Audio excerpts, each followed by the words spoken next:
제가 이걸 할 때 우리가 항상 그 매도를 할 때는 그게 있어요. 나만의 그 적정 한계선을 우리가 만들거든요. 그게 난 이 정도 아래로는 절대 안 돼. 절대 안 돼. 그게 있잖아. 저도 그게 있었어요.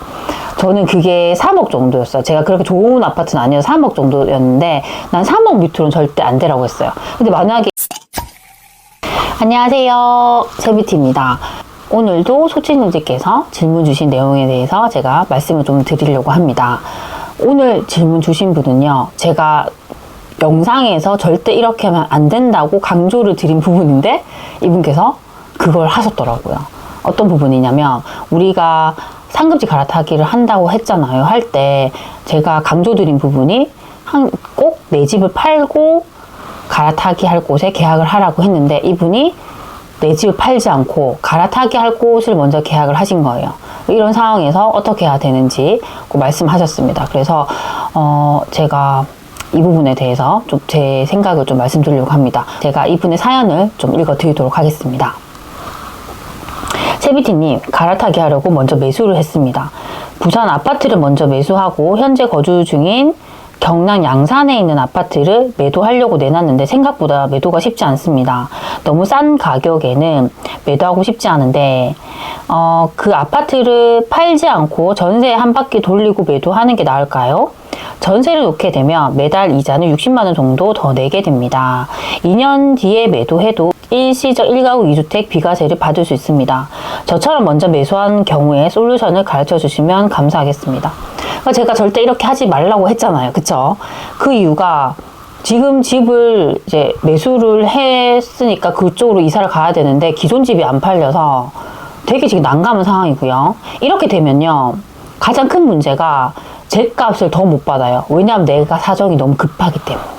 그쵸? 제가 그걸 해봤기 때문에 절대 그렇게 하지 말라고 말씀드렸습니다. 그래서 이분에게 일단 솔루션, 제가 생각하는 부분을 좀 말씀드릴게요. 우선 이분이 지금 사정이 이거를 2년을 만약에 더 돌려도, 전세를 더 돌려도 일시적 1가구 2주택 맞죠? 가능하다 하셨어요. 여기서 요게 뭔지 모르는 분들이 있기 때문에 제가 한 번 더 짚어드릴게요. 일시적 1가구 2주택 같은 경우는요, 우리가 어떤 집을 샀잖아요. 이 집을 사고 1년 뒤에 만약에 B라는 집을 사요. 그러면 이 A라는 아파트를, 이 B를 사고 나서 이걸 3년 내에 팔면요, 얘를 비과세를 받을 수 있다는 거예요. 근데 여기에 만약에 여기 우리가 A주택을 뭐 조정지역에다 샀다 하면 뭐 실거주 의무가 붙고 이런 상황이 있습니다. 그래서 이 부분도 꼭 저는 세무서 상담을 받고 꼭 진행하셨으면 좋겠습니다. 그래서 이게 가능하대요. 그러면 저는 지금 집이 안 팔리고 있는 상황이라면 2년을 더 보유하는 것도 방법이 될 수 있다고 생각합니다. 근데 이분께서 그렇게 하면 매달 이자를 60만 원을 더 내야 된다고 하셨어요. 근데 이 부분은 내가 이 60만 원을 감당할 수 있는가는 그 각자의 그 가계의 그 소득이랑 지출, 뭐 고정 지출, 변동 지출, 이걸 다 같이 봐야 돼요. 그렇게 다 뺐을 때, 이 정도가 그렇게 무리는 아니야라고 하면 사실 저는 2년을 더 보유하는 것도 괜찮다고 생각합니다. 근데 두 번째로, 아까 그 대출이자가 되게 부담이 되는 거예요. 만약에 그런 상황이라고 하면 어떻게든지 팔아야 되죠. 그게 결국 손절을 할 수밖에 없습니다. 아무리 그 기존 아파트가 그래도 그 도시에서 뭐 상급지에 있고 괜찮은 컨디션을 하더라도 현재 지금 상황이 일단 거래가 잘 안 되잖아요. 사람들이 잘 움직이고 있지 않습니다. 그렇죠? 그러니까 그런 상황에서 나는 지금 빨리 B 아파트로 이사를 가야 되는 상황이잖아요. 급한 사람은 나예요. 내가 급해요. 그럼 결국에는 내가 손해를 볼 수밖에 없죠. 그래서 이 상황에서 내가 어떻게든 팔아야 되면 손절을 해야 되는 거죠. 손절을 할 때 마음은 되게 아파요. 근데 저도 손절을 해봤거든요. 저도 손해보면서 이제 팔았고, 제가 살던 아파트에서 거의 최저가로 팔았습니다. 제가 이걸 할 때, 우리가 항상 그 매도를 할 때는 그게 있어요. 나만의 그 적정 한계선을 우리가 만들거든요. 그게 난 이 정도 아래로는 절대 안 돼. 절대 안 돼. 그게 있잖아. 저도 그게 있었어요. 저는 그게 3억 정도였어요. 제가 그렇게 좋은 아파트는 아니어서 3억 정도였는데 난 3억 밑으로는 절대 안 되라고 했어요. 근데 만약에 이게 다 거래가 되게 잘 되고 분위기가 좋았다면 사실 이렇게 해도 되는데 저도 그런 상황이 아니었어요. 지금처럼 거래가 되게 안 되고 팔리지 않는 상황이었습니다. 결국엔 제가 이걸 없애게 됐어요. 그냥 3억 밑으로 생각하게 됐습니다. 그 이유는 안 팔리니까. 안 팔려요. 안 팔리고 나는 빨리 그 돈을 확보를 해야지 다른 곳에 갈 수가 있으니까. 그렇죠. 그래서 이분도 그걸 생각해야 되고요. 분명히 마음 아플 수는 있어요. 마음 아플 수는 있지만 이거 생각해야 됩니다. 내가 요걸 싸게 팔았지만 내가 확실히 더 좋은 애를 상급지 애를 샀자면요.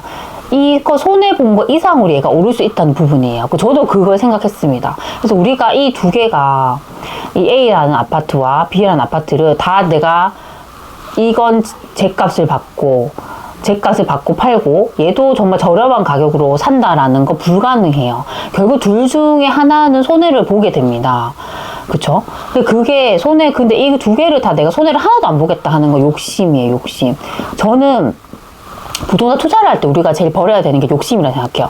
욕심대로 할 수가 없고요. 내가 이렇게 욕심을 부리다가는요, 더 내 상황이 곤란해져요. 더 곤란해져요.